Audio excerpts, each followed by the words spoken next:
11:47 on a Thursday night, rain hammering against Portland windows like it has a grudge against glass.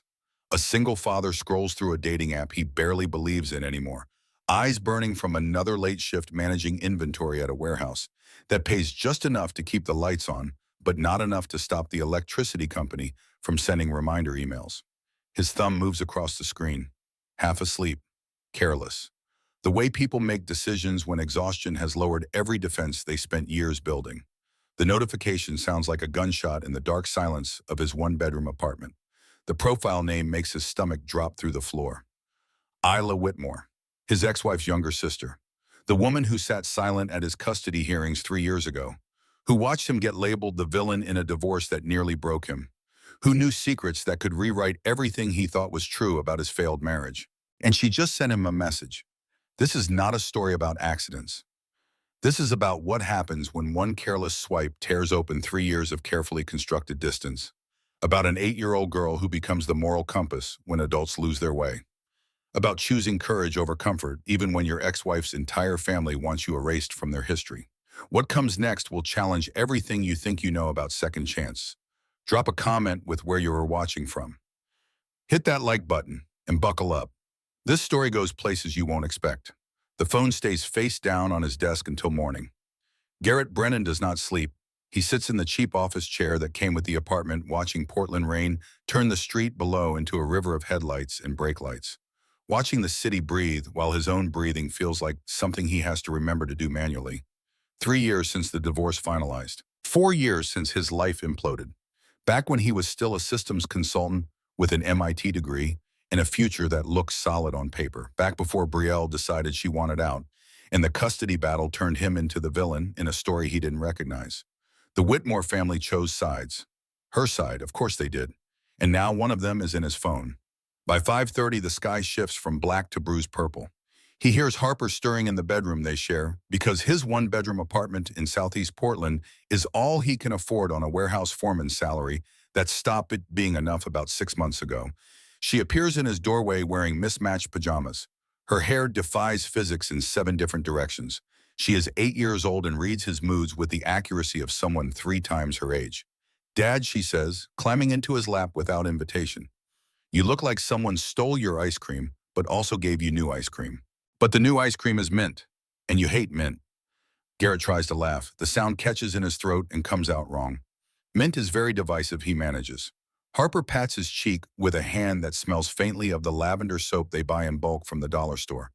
"It's okay to not like mint. You can just say so. You don't have to pretend." The wisdom of 8-year-olds continues to devastate him on a daily basis. He makes her breakfast.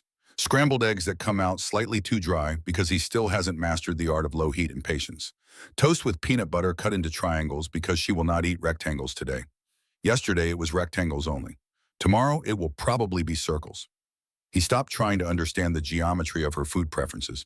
She sits at their small kitchen table, swinging her legs from the booster seat she insists she doesn't need, but cannot reach the table without.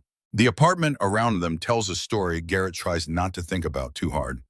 Dishes in the sink from 2 days ago. His old photography equipment taking up half the living room that should be a living room but functions as storage for a life he used to have. Invoices spread across the kitchen counter, stamped past due in red ink that matches the color of his checking account balance when he's brave enough to look at it. The Honda needs new brakes. The landlord sent an email last week about rent being late again. His biggest client from his consulting days canceled yesterday, citing budget cuts, which is corporate speak for "we found someone cheaper." He has $17 in his wallet and a daughter who needs new shoes because her toes are pressing against the front of her current ones in a way that makes him feel like he's failing at the most basic requirements of fatherhood. Harper chatters about school drama. A boy named Jackson who eats paste like it's a delicacy. A girl named Sophie with a backpack shaped like a unicorn, which is apparently a big deal in the complex social hierarchy of 8-year-olds. Garrett makes listening sounds while his mind loops back to the phone on his desk. Isla Whitmore. He hasn't seen her in person since the divorce finalized 3 years ago. Before that, she existed on the periphery of his marriage to Brielle, the younger sister who went to art school in Seattle, the one who came home for holidays with paint under her fingernails and opinions about photography that Garrett secretly agreed with but never voiced, because Brielle called her pretentious and he had learned early that agreeing with anyone in Brielle's family except Brielle herself was a tactical error. During the custody battle, Isla sat in the back of the courtroom. Never spoke. Never looked at him. Just existed as part of the Whitmore family wall of silence and judgment. And now she's in his phone. Has been since 11:47 last night, waiting for a response he doesn't know how to give. The custody exchange happens at 9. Brielle arrives in her white Audi wearing athleisure that costs more than his monthly grocery budget. Her expression communicates disappointment without requiring words. She has perfected this look over the years. It's a skill set Garrett never knew existed until he married into the Whitmore family. She inspects Harper like a general reviewing troops. The hair tie is crooked. Did he let her dress herself again? That sweater doesn't match those pants. Harper needs structure. Garrett, not a friend, he nods, agrees, takes the criticism because fighting means lawyers, and lawyers mean money he doesn't have. And also because some part of him still believes Brielle might be right. Maybe he is failing, maybe he isn't enough. Maybe the story she tells about their marriage is the true one, and his memory is just elaborate self-deception. Brielle's apartment in the Pearl District rises behind her like evidence of everything he couldn't provide. Floor-to-ceiling windows, doorman, parking garage. She made senior marketing director 8 months ago. Her LinkedIn profile describes her as a dynamic leader driving innovative solutions in the digital space. His LinkedIn profile hasn't been updated since 2019 and still lists him as an inventory systems consultant, which is technically true but misleadingly grand for someone who now spends his days managing warehouse stock and occasionally fixing computer glitches that the actual IT department can't be bothered with. Harper hugs him goodbye, whispers in his ear, "I love you more than unicorn backpacks." He holds her tight, whispers back, "That's a lot of love." After they leave, he sits in his car for 10 minutes doing breathing exercises a therapist taught him 2 years ago when panic attacks were happening weekly. The exercises help mostly. They give him something to focus on besides the tightness in his chest and the voice in his head that sounds suspiciously like Brielle telling him he's not enough, never was enough, never will be enough. He drives back to his apartment. The phone is still there on his desk where he left it, still face down, still containing a message from a woman who should not be messaging him. He picks it up, opens the app. Isla's profile loads with the slow inevitability of a car crash you can see coming but cannot avoid. Gone. 3 photos. In the first, she stands on a hiking trail somewhere aggressively Pacific Northwest. Trees, mountains. That specific quality of light that happens in Oregon when clouds break for exactly 7 minutes and the whole world looks like a postcard. Her hair is longer than he remembers, blonde with natural wave. She's smiling, but her eyes are careful, guarded, like someone who has learned that cameras lie more often than they tell the truth. The second photo shows her at a brewery laughing with friends who have been cropped out of frame. He can see the edges of other people, arms, shoulders, the negative space of company. She's wearing a green sweater and holding a pint glass and looks genuinely happy in a way that makes him wonder what happened in the seconds before the photo was taken. What joke was told? What moment was shared? The third is a selfie in what looks like a studio. Paint-smudged overalls, hair pulled back. She's looking directly at the camera with an expression that feels like a challenge, like she's daring you to see past the obvious. Her bio reads, painter, coffee snob, enjoys the idea of hiking more than actual hiking, seeking someone who knows the difference between alone and lonely. Garrett reads it 3 times. Then he does what any reasonable person would do when confronted with a situation that violates every boundary of social acceptability. He panics. He types a message, deletes it. Types another, deletes that too. Tries a third variation that sounds simultaneously too casual and too formal. Deletes everything and stares at the blank text field like it might offer guidance. Finally, he settles on honesty, because lying seems pointless when you've accidentally swiped right on your ex-wife's sister. I was exhausted. Thumb slipped. Didn't mean to be weird. Sorry. He hits send before he can reconsider, then immediately regrets it. Then considers deleting the app entirely. Then realizes you can't unsend messages, and also what would deleting accomplish except making him look even more unstable. 3 dots appear. His heart does something arrhythmic. The dots disappear, reappear, disappear again. He's about to throw his phone across the room when her response arrives. An accident. Ouch. Guess my hiking photos failed to convey my deep spiritual connection to nature. Something in his chest unclenches. He reads the message twice. There is humor in it, warmth. An opening instead of a door slammed shut. He types back quickly before he can overthink. "Do you actually like hiking or just the aesthetic?" Her response comes faster this time. "I like the photos of me pretending to like hiking. The outdoors are very photogenic. From inside." He laughs, actually laughs. It's the first time in weeks the sound has felt real instead of performed. They fall into conversation with an ease that surprises him. She asks about his photography. He admits business is slow, which is a dramatic understatement, but also as much honesty as he can manage with someone who is technically still family in the complicated way that ex-family remains family. She doesn't push.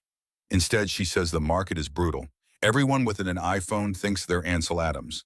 But you shoot film, right? I remember Brielle complaining about the bond. This stops him cold. She remembers. They exchanged maybe 10 words total during his entire marriage to Brielle.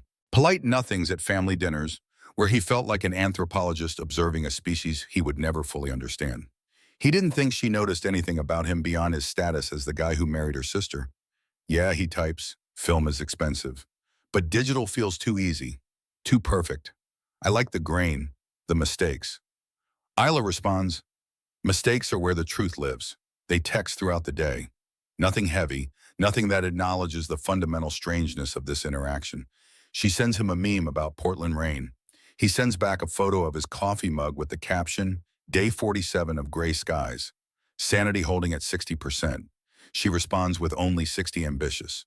The next day, she sends him an article about a photographer using expired film stock to shoot portraits of strangers. He reads it during his lunch break at the warehouse sitting in his car because the break room fluorescent lights give him headaches and also because he needs the privacy to smile at his phone without his coworkers asking questions. It feels like someone is paying attention, not to what they think he should care about, but to what he actually cares about. This feeling is rare enough to be notable. They argue about pineapple on pizza with the intensity of people debating foreign policy. She is firmly against. He defends it on principle, even though he doesn't particularly like it either. Neither convinces the other, but both enjoy the fight. It feels like play, like the early days with Brielle before everything became a referendum on his adequacy. A week passes. Then two. The messages become routine. Good morning texts. Photos of interesting light. Harper starts asking why he's smiling at his phone. He tells her he's talking to a friend. She asks if the friend knows about dragons. He says probably. What surprises Garrett most is how easy this is. Talking to Isla requires no performance, no careful editing of himself into shapes that might be more acceptable. When he mentions Harper, she asks real questions, not the perfunctory kind people ask when they're waiting for their turn to talk. She wants to know what Harper is like, what makes her laugh, whether she inherited his eye for composition. He sends her a photo Harper took with his old point-and-shoot camera, a blurry close-up of a dandelion. Isla responds, she's seeing the world at her scale. That's good photography. 3 weeks and Garrett gets brave. Or stupid. The line between the two has always been thin. He suggests a phone call, immediately regrets it, starts to type a follow-up that walks it back. Isla responds before he can. Tonight after 10, his apartment feels too small when the call connects at 10:03. He stands on his balcony, watches rain turn southeast Portland into a watercolor. Her voice comes through clear and intimate, like she's standing next to him instead of across town in her apartment near Powell's books that he has never seen but imagines based on her profile. Organized, good light, plants that are actually alive. They talk for an hour, then two. The conversation flows like they've been doing this for years instead of weeks. Isla tells him about teaching an art to middle schoolers, about the kid who only draws tanks with increasing levels of detail, about the girl who paints exclusively in shades of purple and gets offended if you call it lavender or violet. It has to be purple. Specificity matters. Garrett talks about the warehouse, about the inventory system that keeps glitching because the company won't invest in proper IT infrastructure, about how he sometimes fixes problems the actual tech department can't solve, but never mentions it because drawing attention feels dangerous when you're barely keeping your head above water. He doesn't elaborate on MIT, doesn't talk about the systems engineering degree that used to mean something. That history feels like something that needs the right moment, the right trust. Isla asks about the divorce, not the details, just how he's doing now. 3 years out, he finds himself telling the truth instead of the version he usually offers, that he still doesn't understand what happened, that Brielle made it clear he was the problem, but he can't identify what he did wrong beyond existing incorrectly. that he spent 3 years wondering if he imagined the good parts of his marriage or if she did. Isla is quiet for a long moment. He can hear her breathing. Rain on her end too. Finally, she says, "There's something I should have said years ago." His hand tightens on the phone. The city noise fades into background static. He waits. Isla's voice shifts, gets smaller, almost frightened, but she doesn't finish the thought. The silence stretches. "Then I'm glad your thumb slipped, even if it was an accident." Garrett's throat is dry. He swallows, says the thing he's been thinking for days. "Maybe it wasn't an accident. Maybe I was just waiting for permission to choose something I wanted." The call ends sometime after midnight. He lies in bed staring at the ceiling, listening to rain and wondering what she was going to say. What secret she almost told him. What truth has been waiting 3 years to surface. His phone buzzes. One last message from Isla. "Coffee tomorrow. There's a place in Alberta Arts with good light." He types yes before he can list all the reasons this is a terrible idea. Before he can catalog the ways this could go wrong. Before fear has time to masquerade as wisdom. The cafe in Alberta Arts sits on a corner where the neighborhood still pretends to be gritty but can't hide the creep of gentrification. Exposed brick, Edison bulbs, a chalkboard menu listing coffee drinks with names like Rainy Day Redemption and Existential Americano. Garrett arrives 15 minutes early because punctuality is the last refuge of the anxious. He parks down the street and sits in his Honda watching people pass. Dog walkers, runners in expensive gear, a woman pushing a stroller while talking on her phone about real estate prices. His heart is doing something irregular. He checked his reflection in the rearview mirror 3 times and still can't decide if he looks presentable or like someone who hasn't slept properly in weeks. Both things are true. He's wearing his least wrinkled button-down and jeans without holes. This feels significant, like he's trying, like this matters. At exactly 2 o'clock, he walks inside. The cafe smells like coffee and rain-soaked wool. Isla is already there, sitting at a corner table beneath a black and white photograph of Mount Hood. She's wearing a white blouse that looks casual and intentional simultaneously. Her hair is pulled back in a way that makes her look older than he remembers, more serious. She sees him. Waves. The gesture is small, uncertain. He walks over feeling like he's approaching the edge of something he can't see the bottom of. They order coffee from a barista with a nose ring and visible anxiety who takes their order with the enthusiasm of someone fulfilling court-mandated community service. Garrett gets a pour-over he doesn't need. Isla orders a cappuccino and specifies the temperature like someone who has been burned before by casual baristas who don't take coffee seriously. They sit across from each other at a table small enough that their knees almost touch. The proximity feels deliberate, dangerous. The first few minutes are stilted. They make observations about the weather, comment on the cafe's overpriced pastries, discuss the photograph of Mount Hood with the depth of people avoiding what they actually need to say. Isla's fingers tap against her cup. Garrett's leg bounces under the table. The silence between words gets heavier. Then Isla sets down her cup with a deliberateness that signals a shift in tone. The lightness drains from her face. She looks at him with something that might be fear or courage or both. "I need to tell you something," she says. "About Brielle. About what really happened." Garrett's body goes still in the way prey animals freeze when they sense predators. His coffee is too hot. The chair is too hard. The cafe is too bright. Everything sharpens into uncomfortable focus. For 3 years, he has carried a specific narrative. The marriage failed because he was not enough. Not ambitious enough, not social enough, not present enough, even when he was physically there. Brielle made this clear during the divorce. Her family reinforced it with cold shoulders and careful distances at custody exchanges. Her mother stopped making eye contact. Her father started sentences with phrases like, "If you had just tried harder." Even their mutual friends chose sides. Most chose hers because she told a better story. She was the one who stayed when things got hard. He was the one who gave up. He learned to accept this version because fighting it meant fighting everyone, and he had already lost too much. So he became the villain in his own marriage, the struggling consultant who couldn't provide, the absent father even when he was home, the man who stopped trying because trying meant failing, and failing meant confirming what everyone already believed. Isla looks at him now with eyes that are too bright. Her composure is cracking around the edges like ice under weight. "Brielle wasn't alone," she says. "In those last 2 years of your marriage, she was seeing someone. We all knew. My parents knew. I knew. We made you the villain because it was easier than admitting she was human and flawed and scared of being the one who failed. The words land like stones in water. They sink slowly. Garrett hears them but can't immediately process their meaning. The cafe sounds fade into white noise. Somewhere an espresso machine hisses. A chair scrapes tile. His own breathing is too loud in his ears. How long he manages. The words come out rough, unfinished. How long did you know Isla's face does something complicated? Pain, shame, something that looks like it's been waiting years to surface. 18 months before you filed. I saw the text on her phone at Thanksgiving. She left it on the counter while helping Mom with dinner. I picked it up to bring it to her, and the screen lit up with a message from someone named Tucker. Tucker Vaughn. It wasn't subtle. It wasn't something you could misinterpret. The cafe tilts slightly. Garrett grips the edge of the table. His coffee is getting cold. He doesn't drink it. Can't drink it.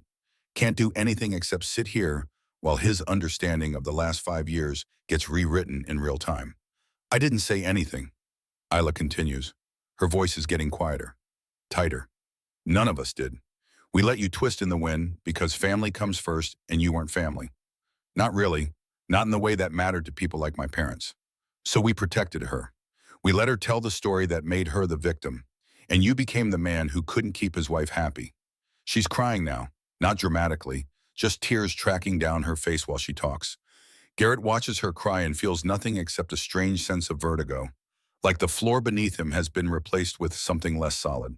The marriage ended 3 years ago, but the story of the marriage is apparently still being written, still being edited, still full of revisions he wasn't consulted on. I'm sorry, Isla says. The words sound genuine in a way apologies rarely do. I've carried this for so long. Every time Harper came up in conversation, every time my mother talked about how hard it must be for poor Brielle to co-parent with someone so unreliable, I wanted to scream. But I stayed quiet because that's what we do in my family. We stay quiet and we keep the peace, and we make sure the story we tell the world is the one that makes us look good. Garrett still can't speak. His throat is closed. His hands are shaking. He puts them in his lap where she can't see. Part of him wants to stand up and walk out. Part of him wants to rage, flip the table, demand explanations that will never satisfy.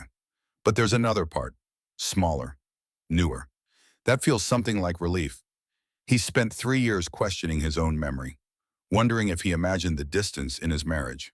The way Brielle stopped looking at him months before she asked for the divorce, the way she flinched when he touched her, the way she started working late with increasing frequency, the way she blamed him for her unhappiness with such conviction that he started to believe it too. Now he knows he wasn't crazy. He wasn't imagining things. He was just being systematically lied to by everyone who claimed to care about the truth. Why he finally says, "Why tell me now? Why not just let it stay buried?" Isla wipes her face with the back of her hand, reaches for a napkin, takes a breath that shudders. Because I'm done being a coward. And because you deserve to know that the story you've been telling yourself is wrong. You weren't the failure. You were just the convenient one to blame. They sit in silence that is not comfortable but not hostile either. Other people in the cafe continue their conversations. Someone laughs. A baby cries. The world keeps moving while Garrett's understanding of his own past gets dismantled and rebuilt. He thinks about Harper, about the custody agreement that gives Brielle primary placement because the mediator believes she was the more stable parent, about the way he has to justify every parenting decision to a woman who lied to him for years, about the narrative he has internalized so deeply that he apologizes for existing. "Thank you," he says finally, "for telling me, even if it's 3 years late." Isla nods, attempts a smile that doesn't quite work. So what now? Garrett considers this. The reasonable thing would be to end this here.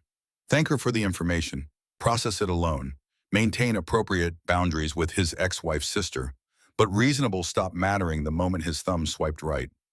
"I think we finish our coffee," he says, "and maybe we stop pretending this is just about correcting the historical record." Isla's expression shifts. Surprise, hope, fear. "I wasn't sure you'd want to see me again," she says quietly, fingers still wrapped around her cappuccino. "After learning I was complicit. You were," Garrett agrees, meeting her eyes. "But you're also the only person in 3 years who's told me the truth. That counts for something." They stay at the cafe for another hour. The confession has cleared the air, made space for something new. The conversation shifts away from Brielle and the past. They talk about Portland, about the neighborhoods they love, and the ones that have changed beyond recognition. Isla tells him about her painting, about the series she is working on that explores memory and how it shifts over time, how the same event can be remembered differently by different people, and both versions can be true and false simultaneously. Garrett tells her about Harper, about the way she narrates her entire life like she is the protagonist in a story only she can see, about how she asked him last week if he was sad or just thinking. And when he said thinking, she replied that sometimes thinking looks like sad and he should be more careful. Isla laughs. It is a real laugh, unguarded. She has a good laugh, the kind that makes other people want to join in. When they finally leave the cafe, the rain has stopped. The street is slick and shining under weak afternoon sun. They stand on the sidewalk in that awkward moment of departure where neither wants to be the first to leave. Can we do this again? Isla asks. Not to talk about Brielle, just to talk. Garrett nods. Yes, I would like that. They do not hug, do not touch. Just exchange a look that contains more honesty than most physical contact. Then they walk to their separate cars and drive to their separate lives. And Garrett feels lighter than he has in years. Over the next 2 weeks, they fall into a pattern.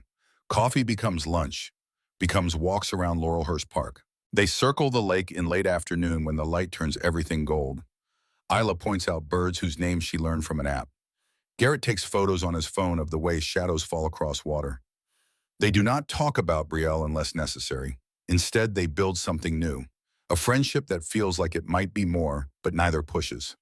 Isla tells him about teaching, about the bureaucracy that makes her want to quit weekly, about the student who draws only in black and refuses to use color because color is dishonest, about the staff meetings where people argue about things that do not matter, while the things that do matter go unaddressed. Garrett tells her about the warehouse, about the inventory system that keeps failing because management refuses to upgrade infrastructure, about the daily frustrations of working a job that uses maybe 10% of what he's capable of. He mentions casually that he used to do systems consulting, that he has a degree from MIT gathering dust in a box somewhere, but he doesn't elaborate, doesn't want to sound like he's trying to impress her with credentials from a life he no longer lives. Isla does not offer empty reassurance. She listens, asks questions, challenges him when he is being unfair to himself. She has a way of cutting through his self-deprecation without being cruel. When he says he is a failed consultant, pretending to be a warehouse foreman, she corrects him. You are not pretending. You are working. There is dignity in that. The failure is a system that does not value what you actually know. One evening, they sit on a bench, watching ducks negotiate territory disputes with the aggression of corporate lawyers. The sun is setting in that specific way it does in the Pacific Northwest. All orange and purple and impossibly beautiful. Isla says without looking at him, this is probably a terrible idea. Garrett knows what she means without asking. Yes, he agrees. Probably. Your sister, my ex-wife, the family that already hates me. Harper in the middle of everything. All the reasons this should not happen are good reasons. They are, Ayla says. But I am tired of making decisions based on what other people think. I have spent 32 years being the good daughter, the one who does not make waves, who keeps family secrets, who sacrifices what she wants for the sake of peace. And I am done. She turns to look at him. Her eyes are very blue in the fading light. What do you want, she asks. Garrett does not hesitate. This, you, whatever this is or could be, even if it is complicated, especially if it is complicated. They kiss for the first time with the sunset behind them and ducks watching judgmentally. It is not fireworks, it is better. It is honest. It is choosing something because you want it, not because it is easy. When they break apart, Isla is smiling. So we are doing this. We are doing this, Garrett confirms. They decide to be careful, intentional. No grand announcements. No forcing Harper into something she is not ready for. They will take it slow, see where it goes, keep it private until they are sure. The secret lasts exactly 11 days. It ends on a Saturday morning at Powell's Books. Garrett brings Harper to spend her allowance on picture books. She has been saving for weeks and has $7.34 that she carries in a Ziploc bag like it is bearer bonds. She wants books about dragons, specifically friendly dragons who solve problems without violence, because she has opinions about conflict resolution that would impress United Nations mediators. They are in the children's section. Harper is debating between two books with the intensity of someone choosing between marriage proposals. Garrett is trying to be patient, trying not to think about the fact that Isla texted him this morning, saying she was going to Powell's to look at art books. He could leave. Steer Harper in another direction. Maintain the careful separation they agreed on. But Harper looks up, follows his gaze, points with the directness of children who have not learned about subtlety. Dad, who is that lady? She looks like someone who knows about dragons. Garrett's heart stops. Before he can respond, Harper is already walking over, 8 years old and fearless. She tugs on Isla's sleeve. Excuse me, do you know about dragons? Isla looks down. Her face goes through several emotions in rapid succession. Surprise, fear, recognition. Then she kneels down to Harper's height and says with complete seriousness, I know about blue dragons specifically. They only eat worries. Do you have worries? Harper considers this with the gravity of a Supreme Court justice weighing evidence. My dad has lots of worries. Can your dragons eat his worries? Isla glances up at Garrett. Their eyes meet. Something passes between them. A decision made in silence. She looks back at Harper. I think my dragons would be very happy to help with that. Harper beams. She reaches out and takes Isla's hand like they have known each other forever. Come help me pick dragon books. You are an expert. They spend the next hour in the children's section.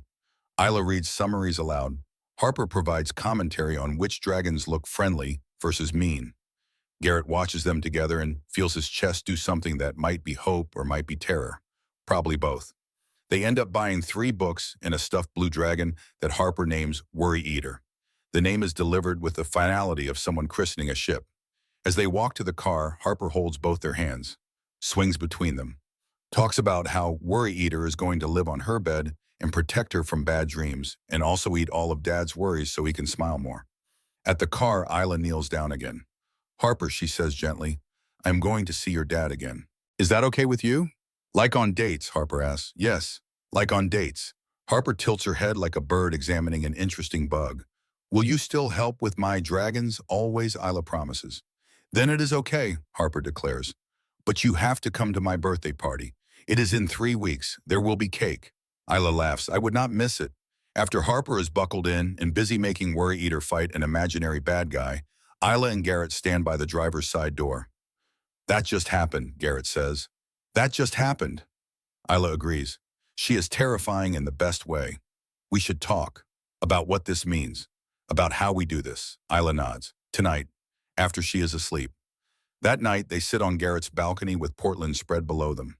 The city hums its usual song. Sirens, music from bars, the constant whisper of rain threatening but not yet falling. Harper is asleep inside with Worry Eater tucked under her arm. We need rules, Isla says. Boundaries. This is not just about us anymore. Garrett agrees. They make a list. No hiding but no forcing. They will tell Harper the truth in age-appropriate ways. They will not speak badly about Brielle regardless of how they feel. They will put Harper's emotional well-being above their own desires. If this gets too complicated, if it starts hurting her, they will stop. Isla adds one more. We tell each other the truth. Always, even when it is hard. Especially when it is hard. No more family secrets. Garrett takes her hand. I am choosing this, choosing you, not by accident, on purpose. Isla kisses him. It tastes like commitment and courage in the kind of decision that cannot be unmade. Good, she says, because I am choosing you too. They sit together watching the city lights reflect in puddles that might become rain. Inside, Harper sleeps with her dragon protector. Above them, clouds gather. Tomorrow they will have to tell Brielle. Tomorrow the complications will begin. But tonight they have this moment of choosing each other before the world gets a vote. Harper names her the Dragon Lady on their second bookstore meeting and refuses all attempts at correction. Garrett tries explaining that her actual name is Isla, and maybe they should use that. Harper looks at him with the patient exasperation of someone dealing with a particularly slow student. That is what I said, Dad. The Dragon Lady. It is her name because she has the dragons that eat worries. Names are about what people do not, what their parents picked. Isla laughs so hard she has to sit down on the children's section carpet.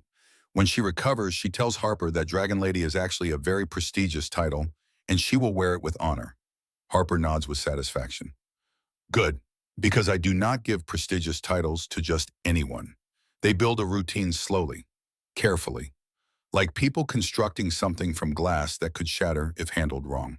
Saturday mornings at the farmer's market on Portland State University campus. Isla meets them there as if by accident, except Harper has figured out that accidents that happen every week are actually plans. She does not seem to mind. She holds Isla's hand while they browse vegetable stands and argues passionately about whether tomatoes are vegetables or fruits and why adults are wrong about most classification systems. Isla buys her a small pumpkin in early October. Harper names it Gerald and insists it has feelings and must be treated with respect. Gerald rides in the front seat on the way home with a seatbelt. Garrett catches Isla's eye in the rearview mirror. She is trying not to laugh. He is failing at the same task. Sunday afternoons become walk days. Laurelhurst Park mostly, but sometimes the waterfront or the Japanese garden when Garrett can afford the admission. Harper collects leaves and rocks and interesting sticks. She creates elaborate stories about where each item came from. This rock is from a mountain that used to be a giant. This leaf belonged to a tree that knows secrets. Isla listens with the attention most people reserve for important business meetings. She asks follow-up questions, wants to know what secrets the tree knows, whether the giant misses being tall. Harper starts bringing her collection to show and tell at school, tells her class that the dragon lady helps her understand nature. Her teacher sends a note home asking about this dragon lady person and whether she is a licensed educator. Garrett writes back explaining she is a friend of the family who teaches middle school art. The teacher seems satisfied. Harper is offended that anyone would question the dragon lady's credentials. 3 weeks after the bookstore meeting, Isla comes to their apartment for the first time. Harper insisted. They are making Halloween decorations, and the dragon lady knows about art, so obviously she needs to be there. Garrett cleans for 2 hours before she arrives, hides the really embarrassing clutter, puts dishes in cabinets where they might actually belong, discovers he owns a vacuum. Isla shows up with supplies, construction, paper, safety scissors, glue sticks that actually have glue in them, unlike the dried-out ones Garrett bought at the dollar store last year. She spreads everything on the kitchen table and teaches Harper to cut bats and ghosts and cats with arched backs. Harper's cutting is enthusiastic but not precise. The bats look drunk. The ghosts appear to be melting.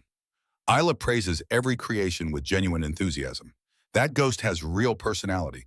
Look at how your bat is flying in a different direction from all the other bats. That shows independent thinking. Garrett makes coffee and watches them work. Isla catches him staring, raises an eyebrow. What she mouths, he shakes his head. Nothing. Everything. He cannot explain that watching her with his daughter is rewriting his understanding of what family could look like. Harper glues her creations to construction paper with approximately 7 times more glue than necessary. While it dries, Isla teaches her to mix paint colors, shows her how red and yellow make orange, how blue and yellow make green. Harper is reverent. She whispers when she stirs the colors together like she is performing magic, which in a way she is, making something new from things that existed separately. Isla gets it, does not laugh or condescend, just guides Harper's hand and lets her discover. They paint until Harper's hands are more paint than skin, until the kitchen table looks like a crime scene, until Harper declares she is starving and might die if she does not eat immediately. Isla helps clean up without being asked, shows Harper how to wash brushes properly, explains that taking care of your tools is how you show respect for your art. Harper absorbs this with the seriousness of religious doctrine. Over pizza that Garrett orders because cooking feels impossible after the creative chaos, Harper announces her new life plan. I am going to be an artist like the Dragon Lady. We will have a studio together with big windows and we will paint all day, and Dad can take pictures of our paintings and we will be famous. Isla glances at Garrett. Her expression is complicated, hopeful and scared. What about being a veterinarian? Isla asks gently. I thought you wanted to help animals. Harper waves this away with a paint-stained hand. I can do both. Being just one thing is boring. Adults do not have imagination. After Harper goes to bed, they sit on the couch with the carefully maintained distance of people still figuring out boundaries. Isla looks around the apartment, at the photography equipment, the overdue bills Garrett forgot to hide. The life of a single father barely holding it together. This is real, she says quietly. Not a question, a statement. This is real, Garrett confirms. The glamorous life of a struggling foreman and his abnormally articulate daughter. Isla shifts closer. I like real. Real is better than the performance I grew up with. Everyone pretending everything was perfect while the foundations rotted. She tells him about her childhood, the Whitmore family dynamics, how her parents valued appearance over truth. How Brielle learned early to manage perception. How Isla learned to stay quiet and not make waves. How they were raised to believe that family loyalty meant protecting the story even when the story was a lie. Garrett listens, understands more about why she stayed silent during his marriage, why she is choosing differently now. This is her rebellion, choosing honesty over comfort, choosing him over family approval. They kiss on his second-hand couch with Harper's Halloween decorations drying on the kitchen table. It is soft and careful and contains the weight of everything they are risking. When they break apart, Isla says, "I am terrified." "Me too," Garrett admits, "but I would rather be terrified with you than safe and alone." The bubble lasts exactly 6 weeks.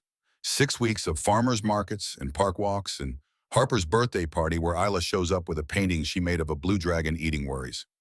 Harper hangs it above her bed with ceremony, declares it her most prized possession after Worry Eater himself. 6 weeks of building something that feels sustainable.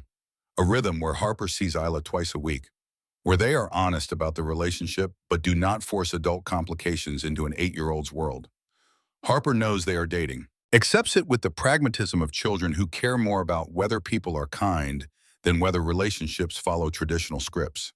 Brielle finds out the way secrets always surface in the age of social media. A mutual acquaintance from Garrett's old consulting days posts a photo from a coffee shop, tags the location. Algorithms do their work. Someone recognizes Garrett and Isla sitting together. Close, intimate, obviously not just friends.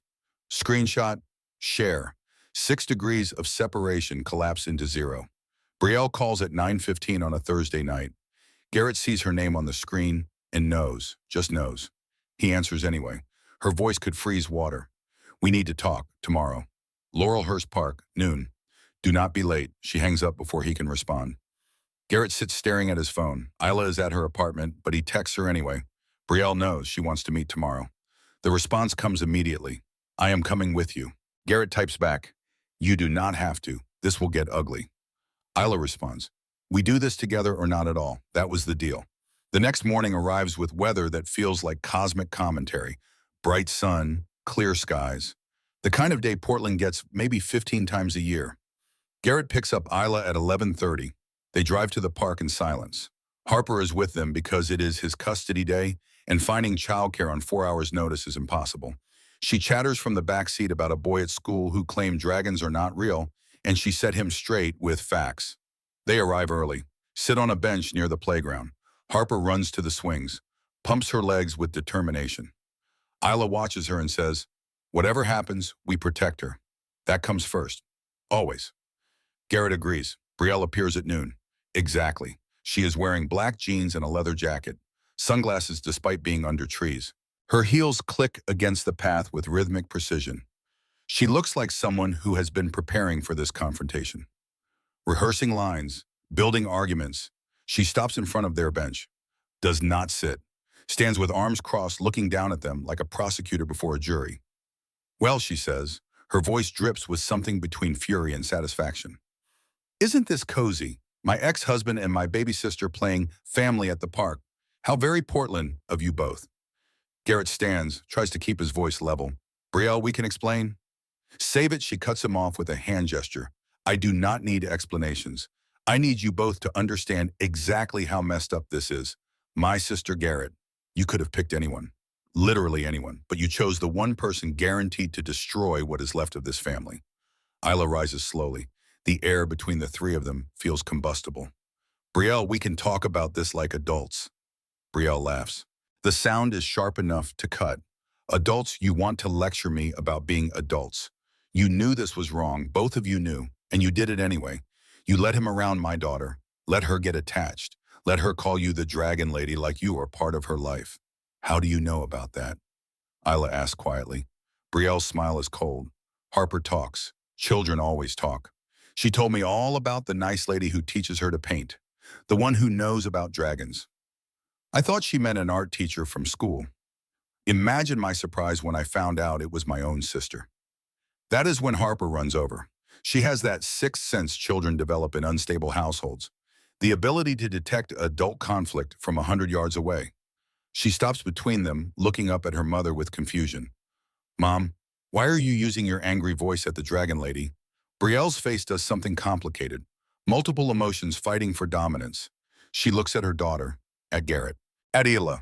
For a moment, Garrett thinks she might actually hear how this sounds from a child's perspective. Instead, she kneels down, puts on a smile that does not reach her eyes. Harper, honey, sometimes grown-ups make very bad choices, and we have to protect you from those choices. Harper crosses her arms, mimics Brielle's earlier posture with eerie accuracy.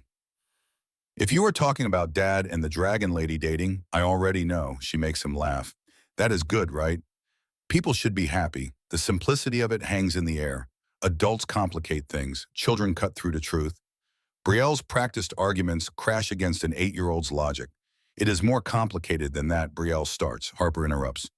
You always say things are more complicated, but they are not. Dad was sad. Now he is happy. The dragon lady is nice to me. She teaches me things. She does not yell. Why is that bad? Brielle stands abruptly. We are leaving. We are getting ice cream, and we are going to talk about appropriate relationships and family boundaries. But I want to stay with Dad, Harper protests. It is his day. Plans change, Brielle says firmly. Come on. Harper looks at Garrett. He nods even though everything in him wants to fight this. It is okay, sweetheart. Go with your mom. I will see you next week. But Harper is not done. She turns back to Brielle. Being mean to people who make people happy is wrong, Mom. Even if you are a grown-up. Even if you are family. Brielle takes Harper's hand, walks away without another word. Garrett and Isla watch them go. Neither speaks for a long time. Finally, Isla says what they are both thinking. It is going to get worse before it gets better. She is right. Over the next week, the fallout spreads like wildfire through the Whitmore family ecosystem. Brielle calls her parents call Isla. Long conversations that happen behind closed doors, but leak through in Isla's increasingly exhausted face. Her mother cries, asks how she could do this to her sister. Her father sends emails about loyalty and family values and disappointment. 3 generations of family expectations crashing down on the decision to date someone who was technically available but socially forbidden. Isla stops being invited to Sunday dinners. The family text chain goes quiet. Her cousin unfriends her on Facebook. Old friends reach out with concern that barely masks judgment. She gets a call from her aunt in Seattle, who somehow heard and felt compelled to share her thoughts on the sanctity of family bonds.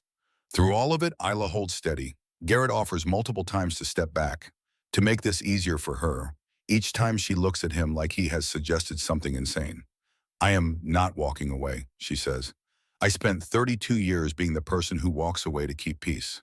I am done. If they cannot handle me choosing honesty over their comfort, that says more about them than me. She handles the family pressure with a grace Garrett does not possess. She does not fight fire with fire, does not match their anger, simply repeats the same truth in different forms. Garrett and Brielle were divorced for 3 years before we matched. I was complicit in protecting a lie that hurt him. I am choosing to do things differently now. If that makes me the villain in your version of the story, I can accept that. The Monday morning after the park confrontation, Garrett arrives at the warehouse to chaos. The main inventory system is down. The screen shows nothing but error messages cascading across multiple terminals. His manager is on the phone with ET, who says it will take at least 6 hours to diagnose and possibly days to fix. 40,000 orders are backed up. Holiday season means this kind of delay could cost the company hundreds of thousands of dollars. His manager is sweating. The IT person on speakerphone sounds defensive and overwhelmed. Garrett looks at the screen, sees the problem in 30 seconds. It is a routing loop, simple if you know what you are looking for. He fixed this exact issue at his consulting firm 5 years ago. He should not. It is not his job. Drawing attention is dangerous. Reminding people you are overqualified for your position is how you end up without a position. But Harper's voice echoes in his head. Dad, why do you work in a warehouse if you are so smart? And Isla's, you are not pretending. You are working. There is dignity in that. He takes a breath. I think I can fix it, he says. His manager looks at him like he just offered to perform surgery with a spoon. No offense, Brennan, but this is a server issue. We need actual IT. I used to do systems consulting. MIT degree, before I came here. The manager's expression shifts. Surprise, suspicion, calculation. How long? 15 minutes. Maybe 20. The manager looks at the phone, at the screen, at Garrett. Do it. Garrett sits down. His fingers remember. The muscle memory of a life he used to live. He navigates through code that most people in this building could not read. Finds the loop, redirects the routing, reboots the subsystem. The screen goes dark, then comes back. Green, online. Orders start flowing. The backup clears in waves. The warehouse around him erupts in relieved chaos. Diana from logistics finds him during lunch. She is mid-40s. Sharp has been watching him with interest for months. You just saved us $50,000 in delayed shipments, she says. Minimum. Probably more. Garrett shrugs. It was not that complicated. She sits down across from him, lowers her voice. MIT. He does not answer. Does not need to. You are wasted here, she says quietly. Why warehouse work? The divorce. Harper. Custody. It was easier to take a job that did not require relocation or travel or explaining gaps in my resume. Diana nods, considers this. If you ever want to do more than survive, let me know. I have connections. She walks away. Leaves Garrett sitting there with his sandwich and the strange feeling of being seen. That night, he tells Isla about the fix, about Diana. About feeling like he is slowly clawing his way back to a version of himself he thought was dead. You are not hiding, Isla says. You are surviving. There is a difference. When you are ready to do more than serve it, you will know. The shift begins in an unexpected place. Harper spends a weekend at her grandparents' house. Standard custody arrangement. Garrett drops her off Friday evening and picks her up Sunday afternoon. When he arrives to collect her, Brielle's mother pulls him aside. Harper gave us quite the speech at dinner last night, she says. Her expression is complicated. Not warm, but not hostile. Garrett's stomach drops. What kind of speech? Mrs. Whitmore almost smiles. Apparently, we are all being very silly. Those were her exact words. She stood up in her chair and announced that being mean to people who make people happy is wrong. Even if you are old, even if you are family. Then she said, the Dragon Lady is nice, and Dad smiles now. And if we cannot see that, then we need better eyes. Garrett does not know what to say. I am sorry if she was disrespectful. Mrs. Whitmore shakes her head. She was not disrespectful. She was honest. Children often are. It made me think about what we have been doing, how we have been treating Isla. You, all of it. I am not saying I approve, but I am saying Harper might have a point. It is not forgiveness, not acceptance, but it is a crack in the wall of opposition. According to Brielle's brother, who texts Isla later with updates, the grandparents have been quieter about their objections, less vocal in their support of Brielle's campaign. Brielle herself does not apologize, but the temperature drops from boiling to merely simmering. She stops trying to reduce Garrett's custody time, stops making pointed comments during exchanges. They settle into a cold professionalism that is better than active warfare, but the cost is visible on both of them. Garrett sees it in the way Isla checks her phone compulsively, waiting for messages from family that do not come, in the way she talks less about Thanksgiving plans because she does not know if she is invited. He sees it in Harper's careful questions about why Grandma and Grandpa do not want to see the Dragon Lady, in the way she draws pictures of blue dragons eating worries and tapes them to his refrigerator like protective charms. One night, Harper is finally asleep and Garrett sits with Isla on his balcony. Are we going to lose her? Isla asks quietly. He does not have an answer. Instead, he takes her hand. I don't know what happens next, but whatever it is, we face it together. The three dots appear on his phone, then disappear, then appear again. Her response comes as a whisper. Together. Always. Rain begins to fall. Inside, Harper sleeps with Worry Eater clutched tight. And somewhere in the Portland night, the future waits, uncertain and impossible to predict. The invitation arrives via text on a Tuesday morning in mid-November. From Mrs. Whitmore, 6 weeks after the park confrontation. Thanksgiving dinner, 4 o'clock. Your family is welcome. Garrett stares at the message for 5 minutes before showing it to Isla. They are sitting in his car outside Harper's school waiting for pickup. Rain drums on the roof. The heater struggles against November cold. Isla reads the text 3 times. Your family is welcome, she says quietly. Not just you and Harper. Your family. She is including me. It is not forgiveness, Garrett says, but it is something. Isla nods, takes his hand. Her fingers are cold. Do we go? He thinks about this, about walking into the Whitmore house for the first time in 3 years, about sitting at their table with Isla beside him instead of Brielle, about Harper navigating the complexity of a family trying to rebuild itself from rubble. Yes, he says, we go. Together. Thanksgiving Day arrives with typical Portland weather. Rain mixed with the threat of worse rain. Garrett picks up Harper from Brielle's apartment at 3:30. She is wearing a purple dress she insisted on for the occasion. Her hair is in two braids that Brielle clearly spent time perfecting. Is the dragon lady coming to Grandma's house? Harper asks as soon as she climbs into the car. Yes, Garrett says. Is that okay? Harper considers this with her usual gravity. Will there be tension? Garrett almost laughs. The question sounds like something from a therapy session, not an 8-year-old. Probably some he admits. But we will handle it, like we always do. Harper nods satisfied. Good, because I want turkey. And tension makes people forget to pass the turkey. They pick up Isla at her apartment. She is wearing a green sweater and looks nervous in a way Garrett has rarely seen. She clutches a bottle of wine like it might protect her from whatever awaits. The Whitmore house sits in West Lynn, a suburb that pretends not to be a suburb. Large houses with careful landscaping. 2-car garages, the kind of neighborhood where people care deeply about property values and homeowner association rules. Mrs. Whitmore opens the door before they can knock. She looks older than Garrett remembers. Tired, but her smile is genuine when she sees Harper. There is my girl, she says, pulling Harper into a hug. Then she looks at Isla. Something passes between them. Years of unspoken things, disappointments and expectations, and the weight of being a daughter in a family that values appearance over truth. Isla, Mrs. Whitmore says, I am glad you came. She hugs her daughter. It is brief, awkward, but it happens. Then she turns to Garrett, extends her hand. Garrett, thank you for coming, for giving us another chance. He shakes her hand.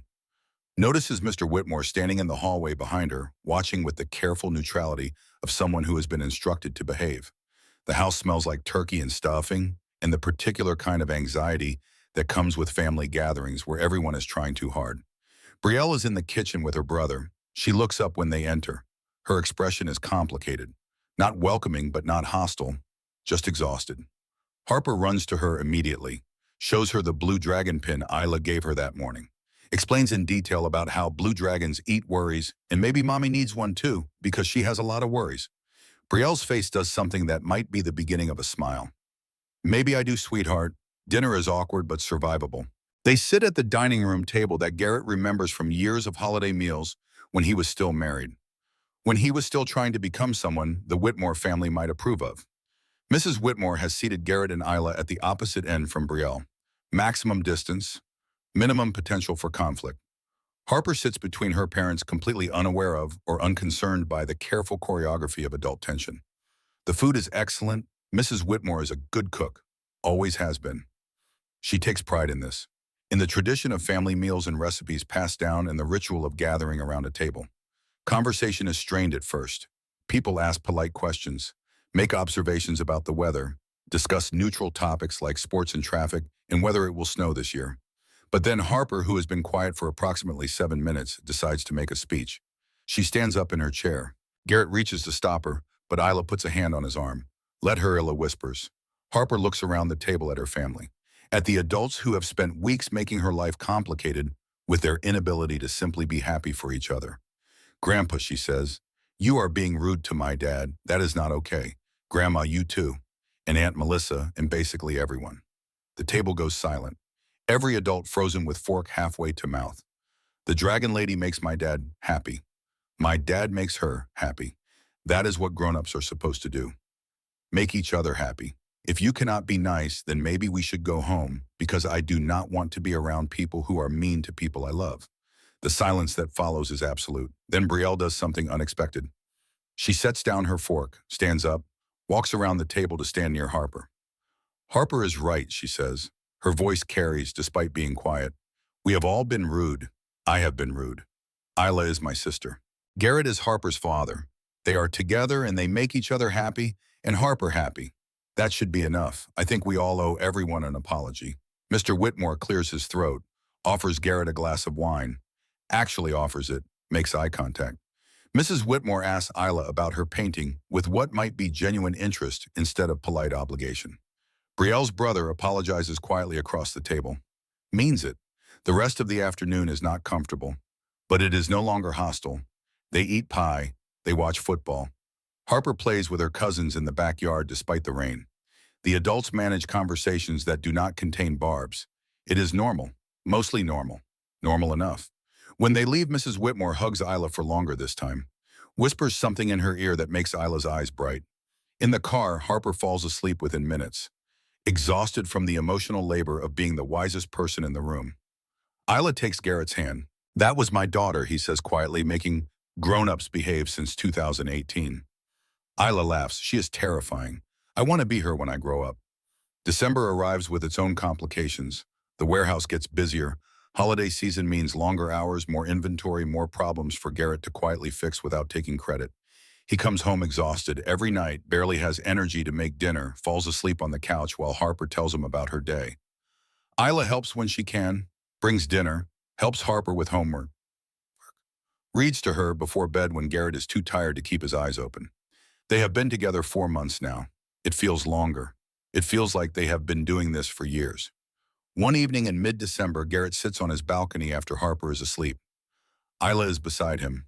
They watch Portland prepare for another night of rain. "I have been thinking about proposing," he says. Does not plan to say it, but it comes out anyway. "But I do not want to rush you. Do not want you to feel pressured." Isla turns to look at him. Her face is serious in the glow of the city lights. "Garrett, I moved in half my life with you. I defended our relationship to my entire family. I co-parent your daughter. I am not feeling rushed. I am feeling like you are overthinking. So if I asked, I would say yes," she interrupts.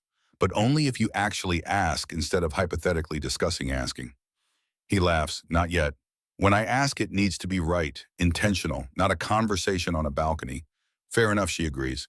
"But do not take too long. I am not a patient person." The universe makes the decision for him 2 weeks later. Garrett is at work when his landlord calls. The building has been sold. New owners want to renovate. Everyone has 60 days to find new housing. 60 days, right after Christmas, in the middle of Portland's worst rental market in a decade. He sits in his car during lunch break staring at the email that confirms the phone call. Does math that does not work no matter how many times he runs the numbers. First month, last month, security deposit, moving costs. He does not have it. Will not have it in 60 days. His phone rings. Isla. "Hey," he says, trying to keep his voice steady. "What is wrong?" She knows him too well. He tells her about the building, about the 60 days, about the math that does not work. Isla is quiet for a moment. He can hear her breathing. Then she says without hesitation, "Move in with me." "Isla, I mean it. My apartment has 2 bedrooms.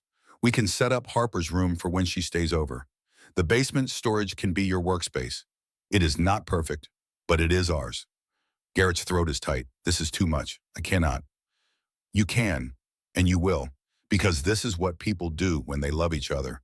They help, they make space, they choose each other even when it is hard." He closes his eyes, feels something in his chest unclenching. "Yes," he says. "Yes, I want that." The move happens over a rainy weekend in January. Friends help carry boxes up 3 flights of stairs to Isla's apartment. The same friends who supported him through the divorce, who believed him when everyone else believed Brielle's story. Harper supervises with a clipboard she made from construction paper. She has a list of every item and checks them off with a marker. Takes her role as logistics coordinator very seriously. Brielle shows up around noon with pizza. This surprises everyone, including herself apparently. She hands the boxes to Garrett and says, "Harper asked me to help." "I am helping. It is not a blessing, not approval, but it is presence. It is effort." Isla thanks her. Brielle nods. They do not hug. They do not have a healing conversation. But they exist in the same space without combustion, and that feels like progress. By evening, the apartment is chaos. Boxes everywhere, furniture in wrong rooms. Nobody can find anything. Harper declares it perfect, says it looks like an adventure, curls up on the couch with Worry Eater, and falls asleep before dinner. That night, Garrett and Isla lie in their shared bed for the first time. Rain drums on the warehouse windows. The city glows beyond. Harper sleeps down the hall in a room painted blue because she insisted dragons prefer blue. "I never thought I would get this," Isla whispers. "A second chance at being brave." Garrett pulls her closer. "I never thought my thumb slipping would lead to the best decision I ever made." They fall asleep tangled together, in a home they built from honesty and courage, in a life that requires choosing each other every single day. Spring comes slowly to Portland. By June, they have settled into rhythms that feel permanent. Garrett's commute is longer, but the apartment is bigger. Harper has her own space. Isla's studio is organized in a way that makes her happy. Small things happen that feel significant. Diana from the warehouse reaches out, has a client who needs help with inventory systems. Would Garrett be interested in consulting work? Nothing huge but legitimate. A reminder that he has skills beyond warehouse management. Garrett takes the job, works evenings and weekends. The extra money helps. But more than that, it reminds him that he is not just surviving. He is building. Harper's birthday party in June is small but perfect. Her friends from school, her cousins, her grandparents who show up and behave, and even compliment Isla's painting of dragons eating worries. Brielle comes, brings a gift, stays for cake, does not leave early. Progress is not linear, but it is happening. One evening, 2 weeks after Harper's birthday, Garrett makes a decision. He calls Isla from work, asks her to meet him at the cafe in Alberta Arts, the one where she told him the truth about his marriage, where they started building something honest. She arrives at 2, sees him at their corner table and knows immediately. Garrett Brennan, she says, sitting down, are you about to do what I think you are about to do? He smiles, nervous. More nervous than he has been in years. The barista brings their usual orders without asking. Remembers them. This feels like a good sign. Garrett tells her a story about a man who thought he was broken, who carried the weight of failure like a stone, who learned to apologize for existing. And then one night he says his thumb moved across the screen, and everything changed. He takes both her hands across the table. I spent a long time calling it an accident. It was easier that way. Less scary. If it was an accident, I did not have to take responsibility for wanting something, for choosing something everyone said was wrong. Isla's eyes are bright. But it was not an accident, Garrett continues. Maybe my thumb slipped. Maybe I was half asleep. But some part of me saw your profile and chose you. Some part of me knew, and I am done letting the word accident carry all the weight of my courage. He pulls out a ring, thin gold band, small blue stone that catches light like water, like sky, like hope. Isla Whitmore. A year and a half ago, my thumb was braver than the rest of me. It is time I caught up. Will you marry me not by accident, not by fate, but because I choose you on purpose? Every single day for the rest of my life. Isla cries, laughs, does both simultaneously. Yes, she says. Yes, you ridiculous man, yes. The ring fits perfectly. He stole one of her other rings weeks ago to get the size right. The barista with the nose ring applauds. Other customers join in. Someone buys them champagne, even though it is 2 o'clock in the afternoon on a Tuesday. It is a small moment and an enormous one. That night, they tell Harper. She is eating dinner. Chicken nuggets shaped like dinosaurs because regular shapes are boring. They sit down on either side of her. We have news, Isla starts. Harper looks up, suspicious. Her news detector is highly calibrated. Good news or grown-up news that you are pretending is good. Good news, Garrett says. Isla and I are getting married. Harper considers this, selects her dinosaur nugget thoughtfully. Will there be cake? Yes, Isla confirms. There will be cake. Can I wear purple? You can wear whatever color you want. Then it is good news, Harper declares. When is the wedding? By late summer, Garrett says. August, maybe. Harper nods with satisfaction. That gives me time to practice my flower girl walk. I have been watching videos. There is a technique. Of course there is, Isla says. Of course you have been preparing. They plan a small wedding, 40 people maximum. A garden on Sauvie Island that rents for weekend events. Late August, when the weather is most likely to cooperate. Mason jars with wildflowers, string lights. A ceremony they write themselves about choosing love even when it is complicated.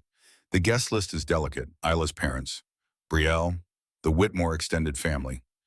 Garrett's few remaining friends, Isla's teaching colleagues, Harper's grandparents from Garrett's side who he barely speaks to, but who deserve to know their granddaughter will be at a wedding. Brielle surprises them by offering to help. She knows a caterer, can recommend a photographer since Garrett obviously cannot shoot his own wedding, offers to take Harper dress shopping because 8-year-olds have opinions and someone needs to manage them. The planning happens through summer, small decisions that add up to something larger. They taste cakes, sample flowers, argue about whether to do a first dance or skip it entirely. Harper insists on both a flower girl and a ring bearer role and recruits her cousin to help. She takes her responsibilities with the gravity of someone planning a state dinner. Through it all, the family dynamics continue to shift and settle. Not perfect, not healed, but functional. The Saturday before the wedding, Brielle requests a meeting. Not an ambush, not a confrontation, a real conversation. She sends an email with the subject line, "Can we talk?" The message is brief, surprisingly neutral.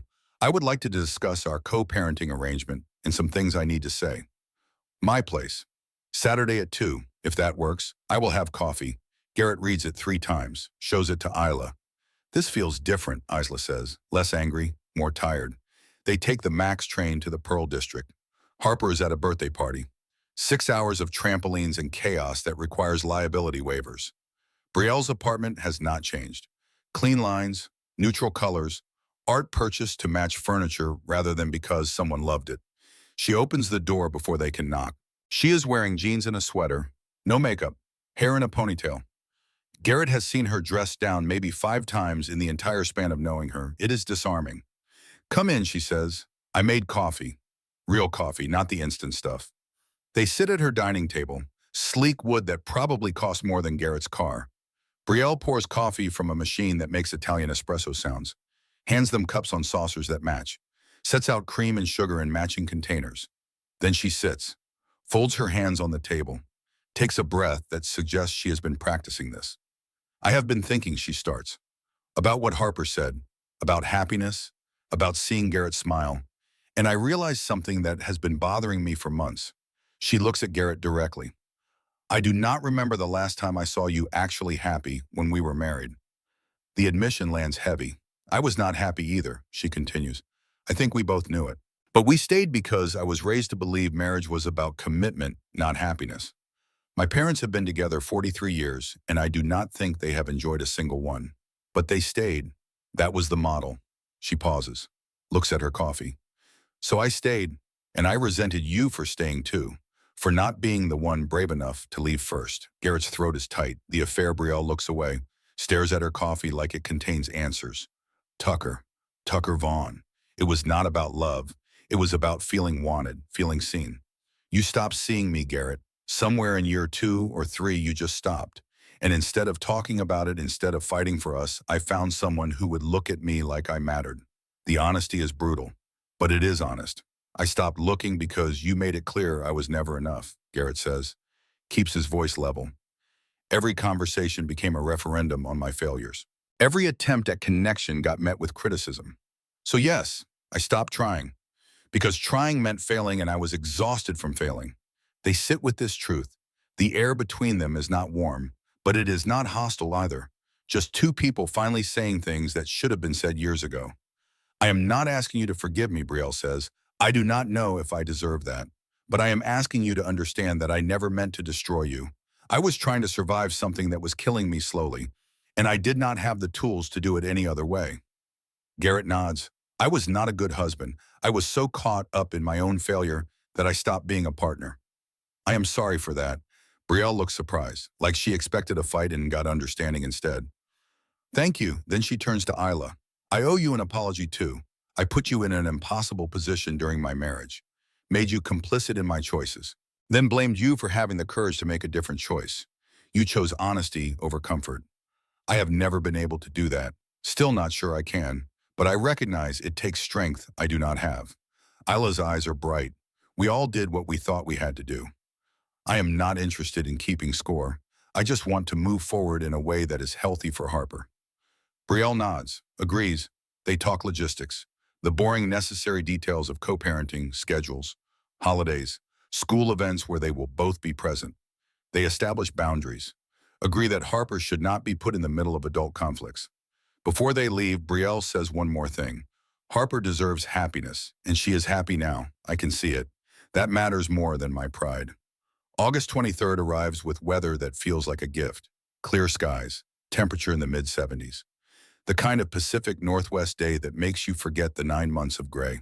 Sauvie Island sits 20 minutes outside Portland proper. Farm country, you pick berry fields. The kind of rural quiet that feels impossible this close to the city. The garden they rented belongs to a couple who started growing dahlias as a retirement project and accidentally created something magical. Rows of flowers in every color. A small pond with actual ducks. An old barn converted into an event space with string lights already hung from the rafters. Garrett arrives at noon even though the ceremony is not until 5. Cannot help himself. Needs to see the space. Needs to make sure it is real. Harper arrives an hour later.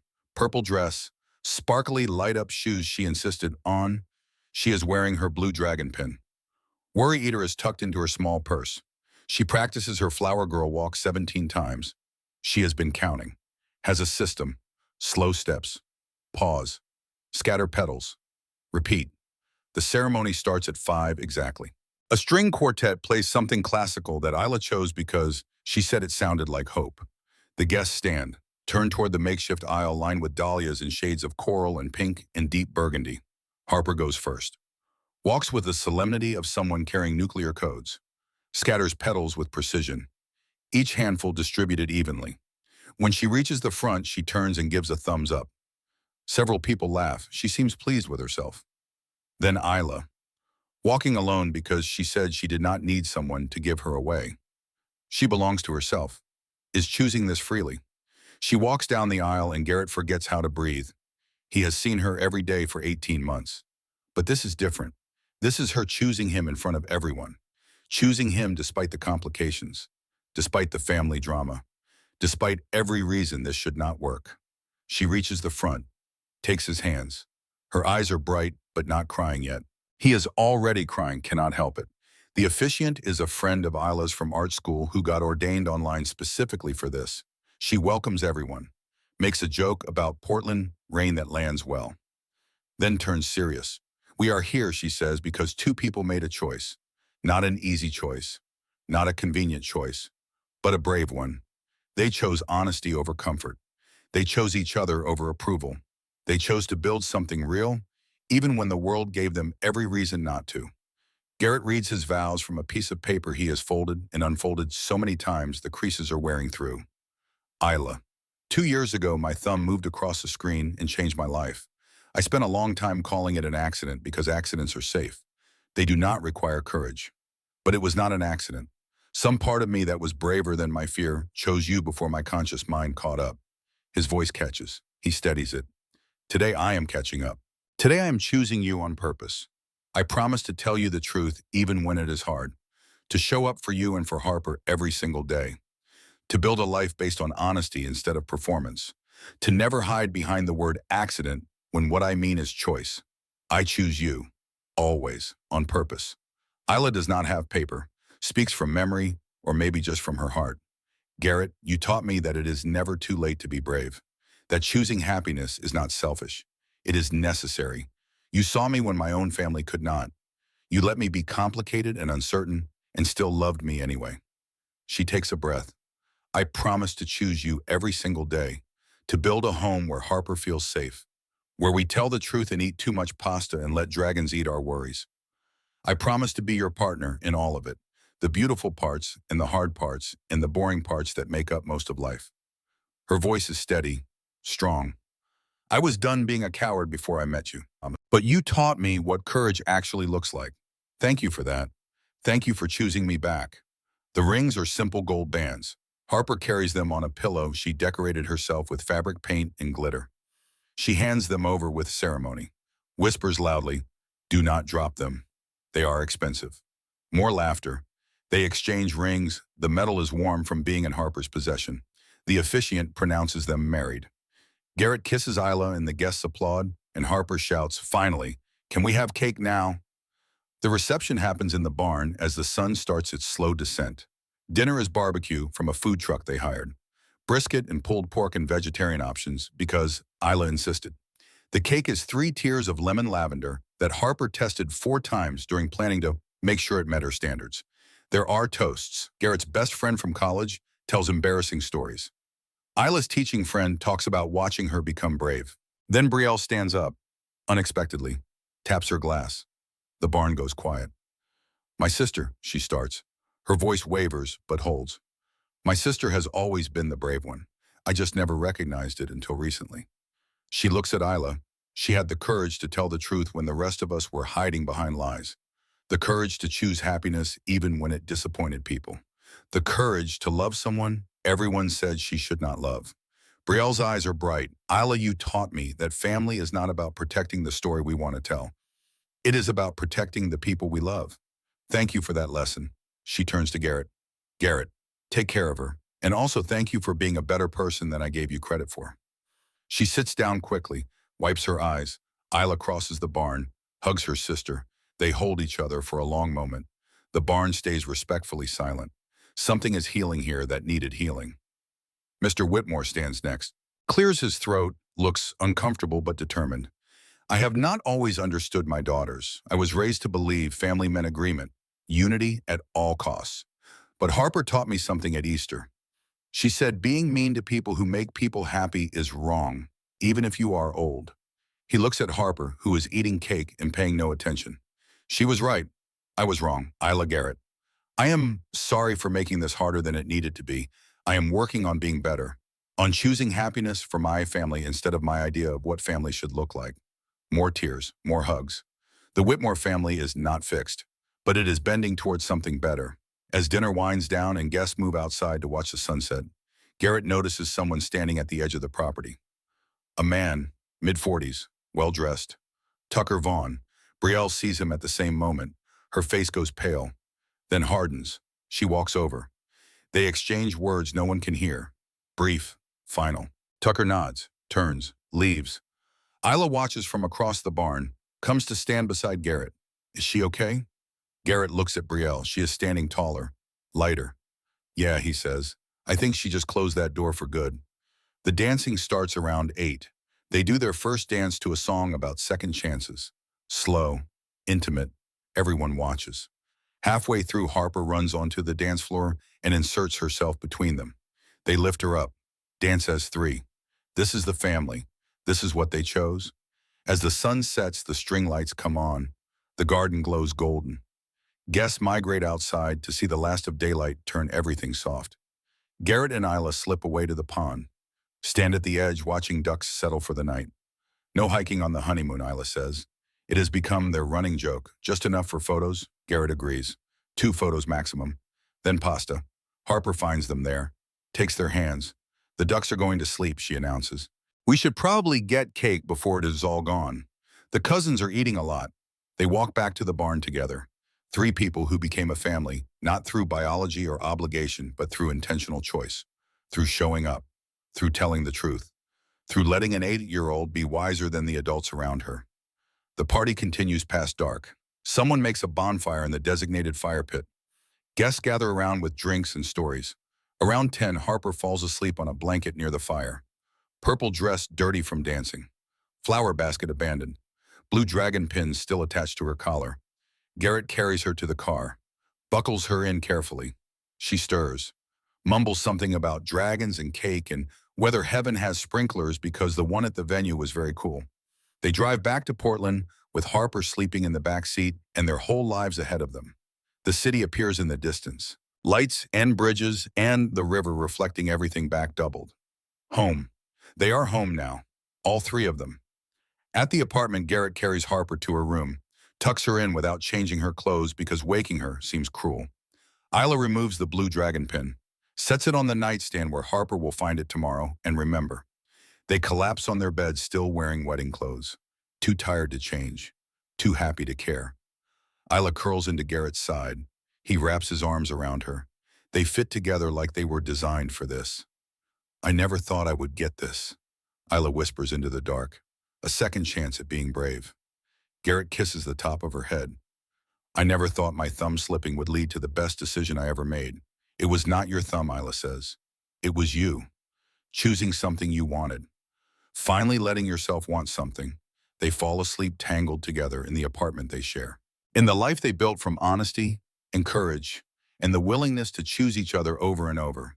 It is not easy. It never will be. The Whitmore family will have bad days. Brielle will struggle with complicated feelings. Harper will navigate divided loyalties. There will be arguments and setbacks and moments when the whole thing feels too hard. But they chose this. They keep choosing this. That is the difference between an accident and a decision, between falling into something and building it with intention. In her room, Harper sleeps with Worry Eater tucked under one arm and dreams of blue dragons eating all the worries in the world. In the morning, she will wake up and demand pancakes and want to hear every detail of the reception she fell asleep during. She will wear her flower girl dress for 3 more days until Isla gently suggests maybe pajamas are more comfortable. She will tell everyone at school that her dad married the dragon lady and they are a family now. And families are made by choice, not accidents. She will be right. She is usually right. Outside their window, Portland settles into its familiar nighttime rhythm. Sirens, music from distant bars, the hum of a city that contains multitudes. Rain starts to fall, gentle, persistent, exactly right. Garrett and Isla sleep through it. Tomorrow they will wake up married, will make coffee and burn toast, and argue about whether the honeymoon should include any hiking at all. We'll call family members and thank them for coming. We'll start the ordinary work of being married, which is mostly just showing up and telling the truth and choosing each other when it would be easier not to. But tonight they sleep in a home they built together, in a life that started with a swipe that was never really an accident, in the certainty that comes from choosing love on purpose. The Blue Dragons, wherever they live, are very pleased with this outcome. They have eaten all the worries. There is only room now for what comes next.